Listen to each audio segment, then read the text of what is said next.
What's up, everybody? Get ready for your 3 minutes of Black Empowerment. Gavin Newsom approves Reparations agency. As we all know, 5 years ago, California Governor Gavin Newsom created a reparations task force to study the effects of slavery on Black Americans.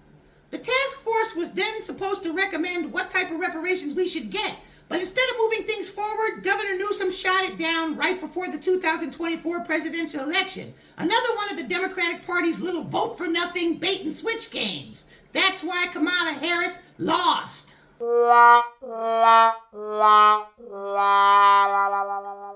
that this greaseball is gearing up to run for president, he wants to approve a slavery reparations agency. It's a state agency that's supposed to administer restitution for the descendants of slaves. In other words, it seems like he's trying to set up the same old bait and switch white supremacy's been running since 1776. But this time, it's not gonna work.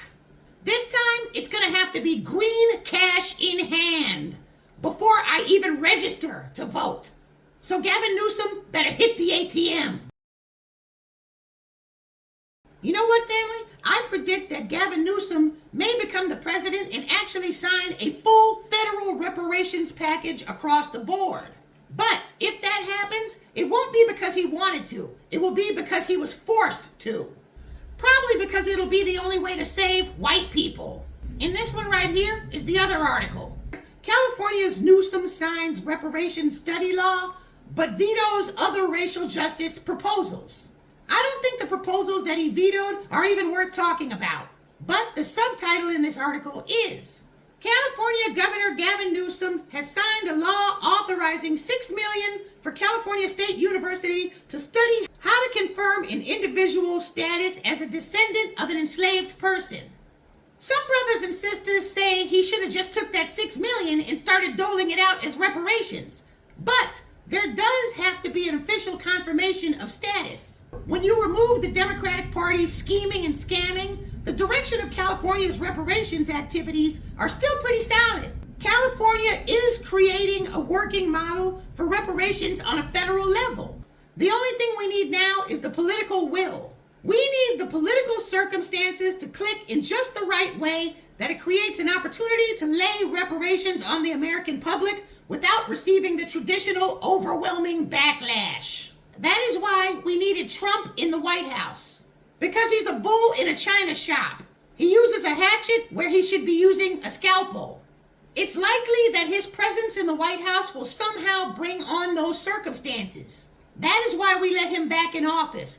That is a job he is unwittingly performing for us. Do not think that this Israel peace deal is anything special.